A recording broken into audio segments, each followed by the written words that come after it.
And right now we turn to weather. A live look here over downtown Chattanooga from the Edwin Hotel. It's been a bit of a wet afternoon for us out there. Let's go see David Glenn with the latest on all of this. Hello, sir. Yeah, it's like that movie Groundhog Day. It's raining again, and it's going to stay that way at least through the overnight hours. There are going to be some changes gradually through late week, but there are some long-range changes into next week where finally summer starts to settle in. But right now we're in the mid-60s, a southeast breeze at around 5, and once again temperatures held down because of the rain.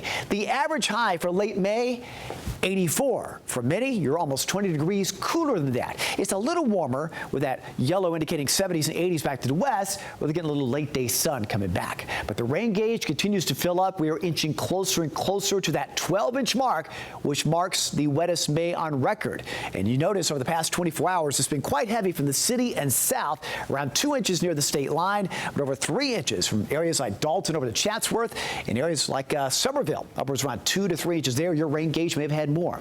And now we're still seeing the rain coming down heavy in 2 separate spots. One of those areas, Polk, Cherokee, and back through southern Monroe County, but some heavy downpours, nothing severe, but raining heavily from Murphy back to the state line with Copper Hill, McKaysville, and then farther back to the north and west, portions of Grundy, back through southern parts of Van Buren, onto Bledsoe County, but again, not severe. It's just adding more and more rain to that runoff falling on already saturated ground. The stronger storms have been to the south. There was one severe thunderstorm warning locally for far southern Floyd County earlier on today. Those storms moved through metro Atlanta, moving farther away to the south and east. So any severe threat overnight for us is pretty low. But still that stalled frontal boundaries to our west. We're still in that warm, moist sector there. So until that passes on through, still some scattered showers remain possible even through the day tomorrow, but we will get some late day sun.